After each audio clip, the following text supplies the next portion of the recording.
కాశ్మీర్ ఇష్యూలో ఏవైనా పరాయి దేశాలు కలగజేసుకుంటే ప్రతీకారంగా భారత్ ఆ పరాయి దేశాల సమస్యల్లో చేతులు కాళ్ళు కడుక్కొని మరీ కలగజేసుకోగలదు. దీనికి బెస్ట్ ఎగ్జాంపులే అజర్బైజాన్, టర్కీ దేశాలు. జూలై 26వ తేదీ మధ్యాహ్నం ఇరాన్లోని బందర్ అబ్బాస్ పోర్టుకు భారత్ కొన్ని మిలిటరీ ఆయుధాలను సముద్ర మార్గం గుండా పంపింది. ఈ ఆయుధాలు ట్రక్స్లో లోడై ఇరాన్ రోడ్డు మార్గం గుండా ఆర్మేనియాకు చేరుకున్నాయి. ఈ ట్రక్ లోపల ఉన్నవి మన డిఆర్డిఓ స్వయంగా డిజైన్ చేసి మ్యానుఫ్యాక్చర్ చేసిన ఇండిజీనియస్ వెపన్స్. ఈ వెపన్ పేరు Pinaka multi barrel rocket launcher. ఈ ఒక్క ఆయుధం శత్రు దేశంలో జరిగే యుద్ధ రూపురేఖలను మార్చబోతోంది. భారత్ తయారు చేసిన ఆయుధాల యొక్క శక్తిని ప్రపంచానికి చూపించబోతోంది. Some feathers. Apparently, it's giving Azerbaijan sleepless night. में आर्मेनिया का साथ देते हुए और उसकी सैन्य ताकत बढ़ाने के लिए भारत ने उसको कई तरह मिसाइल और rocket and reliable weapon system. Many even put it at par with the HIMARS, that's America's game-changing rocket launcher system. ఈ రాకెట్ లాంచర్స్ అనేవి అజర్బైజాన్, టర్కీ దేశాలకు కంటి మీద కునుకు లేకుండా చేస్తున్నాయి. 44 సెకండ్లలో 72 రాకెట్స్ను ఒకేసారి లాంచ్ చేసే సామర్థ్యం పినాకా యొక్క సొంతం. అమెరికా యొక్క హిమారాస్ రాకెట్ లాంచర్కు గట్టి పోటీ ఇచ్చే వెపన్ ఇది. టర్కిష్ డ్రోన్స్ను ధ్వంసం చేసే సామర్థ్యం ఉన్న ఆయుధం ఇది. ఇంకో పక్క అజర్బైజాన్ దేశం ఇండియాతో మా శత్రు దేశమైన ఆర్మేనియాకు వెపన్స్ను సప్లై చేయొద్దు అని కోరుకుంటోంది. మీది శాంతిప్రియ దేశం కదా, మీది నాన్ అలైన్డ్ కంట్రీ కదా, మీరు అడ్వాన్స్డ్ వెపన్స్ను మా శత్రు దేశమైన ఆర్మేనియాకు పంపడం కరెక్ట్ కాదు అని, దయచేసి వెపన్స్ను పంపకండి అని అజర్బైజాన్ ఎమోషనల్ బ్లాక్మెయిల్ చేస్తోంది. దీనికి భారత్ అజర్బైజాన్కి ఇస్తున్న సమాధానం, నువ్వు టర్కీ, పాకిస్తాన్తో కలిసి కాశ్మీర్లో వేలు దూర్చితే మేము పినాకా రాకెట్స్తో స్టీల్ రాడ్ను దింపుతామంటోంది. అసలు ఈ ఆర్మేనియా అజర్బైజాన్ ఇష్యూ ఏంటి? ఇండియా, ఇరాన్, రష్యా దేశాలు ఎందుకని ఆర్మేనియాకు సపోర్ట్ చేస్తున్నాయి? ఎందుకని పాకిస్తాన్, టర్కీ, ఇజ్రాయెల్ దేశాలు అజర్బైజాన్కు సపోర్ట్ చేస్తున్నాయి? పినాకా రాకెట్ లాంచింగ్ సిస్టమ్ను చూసి ఎందుకని టర్కీ, అజర్బైజాన్ దేశాలు భయపడుతున్నాయి? టర్కీ తయారు చేసిన డ్రోన్స్ను భారత్ తయారు చేసిన పినాకా ఎలా ఎదుర్కోబోతోంది అనే విషయాలు 2D, 3D గ్రాఫిక్స్ ద్వారా సింపుల్గా ఎక్స్ప్లెయిన్ చేస్తా. వీడియో చాలా ఇంట్రెస్టింగ్గా ఉండబోతోంది. స్కిప్ చేయకుండా చూడండి. అలాగే మన ఛానల్ను సబ్స్క్రైబ్ చేసుకోండి. సబ్స్క్రైబ్ చేసుకోవడం అనేది ఫ్రీ, కానీ మీ సబ్స్క్రిప్షన్ అనేది నాకు మోటివేషన్ ఇస్తుంది. ఈ Armenia Azerbaijan issue cross breed issue లాగా ఉంటుంది. ముస్లిమ్స్ దేశాలు క్రిస్టియన్ దేశాలను సపోర్ట్ చేస్తాయి. యూద క్రిస్టియన్ దేశాలు ఇస్లామిక్ దేశాన్ని సపోర్ట్ చేసే వింతైన ఇష్యూ ఇది. ఇక్కడ కనిపించే దేశం పేరు ఆర్మేనియా. దీన్ని అజర్బైజాన్ దేశం అంటారు. వీరిద్దరి మధ్య గొడవ కారణం ఈ ఏరియాను నాగోర్నో కరాబాక్ అంటారు. ఆర్మేనియా దేశంలో ఎక్కువగా క్రిస్టియన్ జాతి సమూహానికి చెందిన వారు ఉంటారు. అజర్బైజాన్లో ఎక్కువగా ఇస్లాంను ఫాలో అవుతారు. 1991 సెప్టెంబర్ కంటే ముందు ఆర్మేనియా మరియు అజర్బైజాన్ రెండు సోవియట్ యూనియన్ కూటమిలో ఉండేవి. సోవియట్ యూనియన్ విచ్ఛిన్నం తర్వాత, అదే సోవియట్ యూనియన్ బాల్కనైజ్ అయిన తర్వాత అక్టోబర్ 1991లో ఆర్మేనియా, అజర్బైజాన్ వేరు దేశాలుగా క్రియేట్ అయ్యాయి. వీరిద్దరి మధ్య గొడవకు కారణమైన నాగోర్నో కరాబాక్ అనే ఏరియా అజర్బైజాన్ కంట్రోల్లో ఉండేది. ఈ నాగోర్నో కరాబాక్ ఏరియాలో ఎక్కువ శాతం ఆర్మేనియన్ క్రిస్టియన్స్ ఉంటారు. కేవలం 7 డిస్ట్రిక్ట్స్లో అజర్బైజాన్ ముస్లిమ్స్ ఉండేవారు. ఈ రెండు జాతుల మధ్య గొడవలు 1988 నుండి చెలరేగాయి. జాతుల మధ్య గొడవకు కారణాలు అవసరం లేదు. నాగోర్నో కరాబాక్ మాది అని ఆర్మేనియన్స్ అంటే, లేదు ఇది మా ఏరియానే అని అజర్బైజాన్స్ అనేవారు. రియల్ ఎస్టేట్ ఇష్యూ అన్నమాట. 1990లో ఆర్మేనియా, అజర్బైజాన్ మధ్య యుద్ధం జరిగింది. ఈ యుద్ధంలో ఆర్మేనియా గెలిచింది. నాగోర్నో కరాబాక్లోని చాలా ఏరియాస్ను ఆర్మేనియా గెలుచుకుంది. చాలామంది అజర్బైజాన్లు నాగోర్నో కరాబాక్ నుండి వలస వెళ్ళిపోయారు. 1994లో వీరి మధ్య సీజ్ ఫైర్ అగ్రిమెంట్ జరిగింది, అంటే శాంతి ఒప్పందం జరిగింది. మళ్ళీ 2020లో వీరి మధ్య యుద్ధం చెలరేగింది. ఈసారి అజర్బైజాన్ యుద్ధంలో గెలిచింది. అజర్బైజాన్ తాను ఇంతకుముందు ఓడిపోయిన టెరిటరీస్ అన్నిటినీ తిరిగి ఆక్రమించుకుంది. 2020లో జరిగిన యుద్ధంలో అజర్బైజాన్కు సపోర్ట్ చేసిన దేశం పేరే టర్కీ. టర్కీ అజర్బైజాన్కు సపోర్ట్ చేయడానికి కారణం అజర్బైజాన్ ఒక ఇస్లామిక్ కంట్రీ కావడం, అజర్బైజానీల యొక్క కల్చర్, ఎథ్నిసిటీ టర్కీతో మ్యాచ్ అవ్వడం, అజర్బైజాన్ టర్కీకు తక్కువ ధరలో చమురును అంటే న్యాచురల్ గ్యాస్ను సప్లై చేయడం, అజర్బైజాన్ జార్జియా మీదుగా ఆర్మేనియాను బైపాస్ చేస్తూ టర్కీకు న్యాచురల్ గ్యాస్ను సప్లై చేసే పైప్ లైన్ ప్రాజెక్ట్ను కడుతోంది. దీనివల్ల టర్కీకు ఎనర్జీ సెక్యూరిటీ ఉంటుంది, చీప్లో ఆయిల్ దొరుకుతుంది. అందుకే టర్కీ అజర్బైజాన్కు సపోర్ట్ చేస్తోంది, వెపన్స్ ఇస్తోంది, తన సైన్యాన్ని కూడా పంపుతోంది. అజర్బైజాన్ సైనికులకు ట్రైనింగ్ కూడా ఇస్తోంది.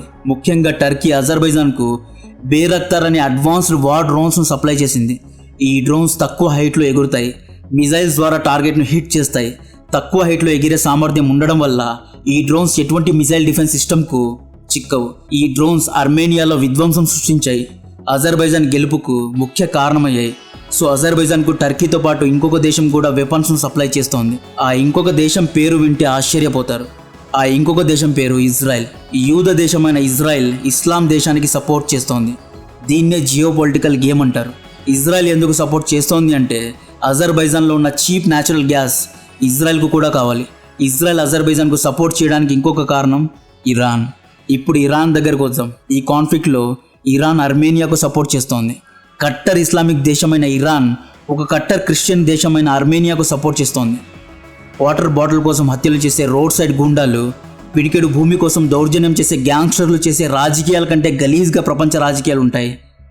జియో పొలిటిక్స్లో జాతి మతం మనోడు పరాయివాడు అనేది ఉండదు. దేశహితం మాత్రమే ఉంటుంది. తమ ఇంట్రెస్ట్ కోసం ఎంతకైనా తెగిస్తారు, ఎవరితోనైనా స్నేహం చేస్తారు. ఇరాన్ అర్మేనియాకు సపోర్ట్ చేయడానికి కారణం అజర్బైజాన్లో టర్కీ ఇజ్రాయెల్ చేస్తున్న ఆధిపత్యం. ఇజ్రాయెల్ ఇరాన్కు శత్రువు. ఇరాన్ తలపట్టే న్యూక్లియర్ టెస్టింగ్ సైట్స్ను ఇజ్రాయెల్ ధ్వంసం చేస్తూ ఉంటుంది. ఇరాన్ యొక్క న్యూక్లియర్ సైంటిస్టులను కూడా ఇజ్రాయెల్ చంపుతూ ఉంటుంది. అటువంటప్పుడు అజర్బైజాన్ ఇజ్రాయెల్ మధ్య రిలేషన్ బలపడడం ఇరాన్కు ప్రమాదకరం. ఎందుకంటే ఇజ్రాయెల్ అజర్బైజాన్ నుండి చాలా ఈజీగా ఇరాన్ పైన నిఘాను ఉంచగలుగుతుంది. ఎందుకంటే అజర్బైజాన్ అండ్ ఇరాన్ ఒకే బార్డర్ను షేర్ చేసుకుంటాయి కాబట్టి. అజర్బైజాన్లో టర్కీ చలాయించే ఆధిపత్యం ఇరాన్కు నచ్చదు. ఎందుకంటే ఇరాన్ బార్డర్స్ ఇష్యూలో థర్డ్ కంట్రీ ఇన్వాల్వ్మెంట్ అనేది ఇరాన్ ఉనికిని ప్రశ్నిస్తుంది. ఇంకొక ముఖ్యమైన రీజన్, ఒకవేళ అజర్బైజాన్ స్ట్రాంగ్ అయితే ఇరాన్లో ఉన్న అజర్బైజాన్ ప్రజలు కూడా సపరేట్ దేశం కోరే ప్రమాదం ఉంది. ఎందుకంటే హిస్టారికలీ ఒకప్పుడు అజర్బైజాన్ ఇరాన్ ఒకే దేశంగా ఉండేది. ఇవి రెండు విడిపోయాయి. ఇప్పటికీ కూడా ఈ ఏరియా యాక్చువల్లీ అజర్బైజాన్ది, కానీ ఇరాన్ దీన్ని ఆక్రమించింది. అర్మేనియాకు రష్యా సపోర్ట్ చేస్తోంది. రష్యా ఎందుకు సపోర్ట్ చేస్తోంది అంటే అర్మేనియాలో ఎక్కువ ఆర్థోడాక్స్ రష్యన్ క్రిస్టియన్స్ ఉంటారు. అర్మేనియాతో రష్యాకు మిలిటరీ టైస్ ఉన్నాయి. ఇజ్రాయెల్ అజర్బైజాన్కు సపోర్ట్ చేయడం రష్యాకు ఇష్టం లేదు. ఎందుకంటే ఇజ్రాయెల్ అనేది అమెరికన్ యాలీ. ఇజ్రాయెల్ బ్యాక్ డోర్లో యుక్రెయిన్కు వెపన్స్ అండ్ ఇంటెలిజెన్స్ను ప్రొవైడ్ చేస్తోంది. ఈ ఇష్యూ ఎక్కడి నుంచి ఎక్కడికి కనెక్ట్ అయిందో ఇప్పటికే మీకు ఒక ఐడియా వచ్చి ఉంటుంది. ఈ మొత్తం ఇష్యూలో ఇండియా ఎందుకు దూరింది అంటే అజర్బైజాన్ కాశ్మీర్ ఇష్యూలో పాకిస్తాన్కు సపోర్ట్ చేసింది.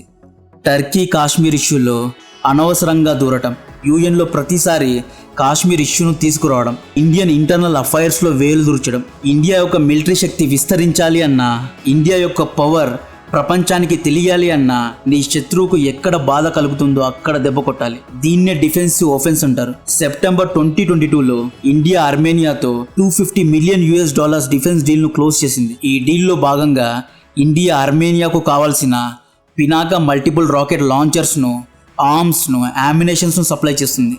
ఆ డీల్లో భాగంగానే మొన్న అంటే జూలై 26 రోజు ఇండియా నుండి పినాకా రాకెట్ లాంచర్స్ ట్రక్స్ ద్వారా అర్మేనియాకు చేరుకున్నాయి.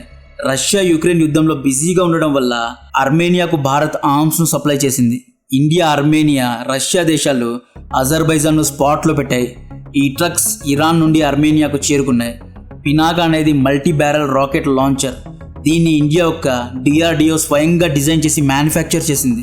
ఇది ప్యూర్లీ ఇండియన్ మేడ్ వెపన్. ఈ పినాకా సెటప్ను పినాకా బ్యాటరీ అంటారు. ఒక బ్యాటరీలో 6 లాంచర్స్ ఉంటాయి. ఒక లాంచర్లో 12 రాకెట్స్ ఉంటాయి. అంటే ఒక పినాకా బ్యాటరీ 72 రాకెట్స్ను 44 సెకండ్స్లో ఫైర్ చేయగలుగుతుంది. ఈ పినాకా సెటప్ 44 సెకండ్స్లో 1000/800 మీటర్ల ఏరియాను విధ్వంసం చేస్తుంది.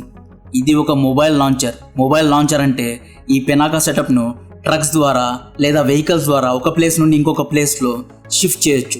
ఫైర్ కంట్రోల్ కంప్యూటర్ ద్వారా ఈ లాంచర్కు టార్గెట్ను ఎక్కడ హిట్ చేయాలో కమాండ్ ఇస్తే చాలు, ఇది టార్గెట్ను ఆటోమేటిక్గా లాక్ చేసి హిట్ చేస్తుంది. దీన్ని మాన్యువల్గా కూడా వాడచ్చు.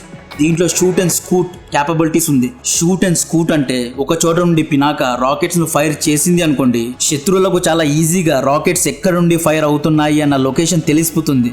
వెంటనే శత్రువు ప్రతిదాడి చేస్తాడు. బట్ పినాకాలో షూట్ అండ్ స్కూట్ ఫీచర్ ఉంది కాబట్టి ఇది చాలా ఫాస్ట్గా ఫైర్ చేస్తాయి. అంతే ఫాస్ట్గా తమ పొజిషన్స్ను కూడా చేంజ్ చేస్తాయి. వీటిని ట్రాక్ చేయడం అంత ఈజీ కాదు. దీనిలో ఉన్న ప్రతి రాకెట్లో మైక్రో ప్రాసెసర్ సిస్టమ్ ఉంటుంది. ఈ మైక్రో ప్రాసెసర్ వల్ల శాటిలైట్ సిగ్నల్స్ ద్వారా టార్గెట్ను లాక్ చేయొచ్చు. అర్మేనియాలో ఈ పినాకా రాకెట్స్ దిగాయి. అంతే, అర్మేనియా మీడియా మొత్తుకుంటోంది. చిన్నపిల్లల్లాగా ఎందుకు అర్మేనియాకు వెపన్స్ను సప్లై చేశారు అంటోంది. అజర్బైజాన్ భైజాన్, సాంకేతికంగా పేదగా ఉన్న నువ్వు, చిన్న దేశమైన నువ్వు కాశ్మీర్ వంటి పెద్ద పెద్ద ఇష్యూస్లో వేలు దూర్చకూడదు. కాశ్మీర్ విషయంలో పాకిస్తాన్కు సపోర్ట్ చేయకూడదు. టర్కీతో భుజాలు రుద్దుకోకూడదు. యుఎన్లోని ప్రతి ఫోరంలో కాశ్మీర్ ఇష్యూకు సపోర్ట్ చేయకూడదు. అజర్బైజాన్ చేసిన తప్పు ప్రతి ఒక్క ఫోరంలో కాశ్మీర్ ఇష్యూను లేవనెత్తడం, టర్కీ పాకిస్తాన్కు సపోర్ట్ చేయడం, పాకిస్తాన్కు ఆర్థికంగా సహాయం చేయడం. టర్కీ యొక్క బేరక్త డ్రోన్స్ను పిట్టలను కాల్చినట్లు కాల్చే సామర్థ్యం ఈ పినాకాకు ఉంది కాబట్టే దీన్ని చూసి అజర్బైజాన్ భయపడుతోంది. అమెరికా దగ్గర హిమారాస్ అనే పేరుతో మల్టీ బ్యారల్ రాకెట్ లాంచర్ ఉంది. అయినా ఎందుకు అర్మేనియా అమెరికా నుండి కొనకుండా ఇండియా నుండి కొనింది అంటే అర్మేనియా అజర్బైజాన్ యుద్ధంలో ఇజ్రాయెల్ మరియు టర్కీ డ్రోన్స్ ముఖ్య పాత్ర పోషిస్తున్నాయి. అంతెందుకు యుక్రెయిన్ యుద్ధంలో కూడా డ్రోన్స్ అనేవి ముఖ్య పాత్ర పోషిస్తున్నాయి. అమెరికా యొక్క హిమారాస్ రాకెట్ లాంచర్ ఒకసారి షూట్ చేసి ఫాస్ట్గా వేరే చోటికి ఎస్కేప్ కాలేవు. షూట్ చేసి అదే పొజిషన్లో ఎక్కువసేపు ఉంటే డ్రోన్స్ ప్రతిదాడి చేయగలవు. అదే పినాకా అయితే ఒకసారి షూట్ చేసి చాలా ఫాస్ట్గా వేరే చోటికి తన పొజిషన్స్ను చేంజ్ చేస్తుంది. దీనివల్ల పినాకాను ట్రాక్ చేయడం చాలా కష్టమవుతుంది. ఈ పినాకా లాంచర్స్ను మన ఇండియన్ ఆర్మీ పాకిస్తాన్ చైనా బార్డర్స్లో అమర్చింది. ఈ అజర్బైజాన్ యుద్ధంలో భారతీయ ఆయుధాల యొక్క శక్తి ప్రపంచవ్యాప్తంగా తెలుస్తోంది. ఆల్రెడీ యుక్రెయిన్లో ఇండియా రష్యా తయారు చేసిన బ్రహ్మోస్ విధ్వంసాన్ని క్రియేట్ చేస్తోంది. 100% కిల్ రేట్తో బ్రహ్మోస్ మిజైల్స్ దూసుకుపోతున్నాయి. యుక్రెయిన్లోని ఒక్క టార్గెట్ను కూడా ఇప్పటి వరకు బ్రహ్మోస్ మిస్ కాలేదు. సో డిఆర్డిఓ ఇటువంటి అడ్వాన్స్డ్ వెపన్స్ను ఇంకా తయారు చేసి ప్రపంచవ్యాప్తంగా ఎక్స్పోర్ట్ చేయాలి. చైనా శత్రువులైన తైవాన్, ఇండోనేషియా, వియత్నాం వంటి దేశాలకు పినాకా లాంచర్స్ను తక్కువ ధరకు ఎక్స్పోర్ట్ చేయాలి. అతి త్వరలో ఇండియా కూడా ఇండిజీనియస్ వెపన్స్ ఎక్స్పోర్ట్ హబ్గా మారాలి. కంటెంట్ నచ్చితే వీడియోను లైక్ చేయండి, ఛానల్ను సబ్స్క్రైబ్ చేసి అందరికీ షేర్ చేయండి. జై హింద్.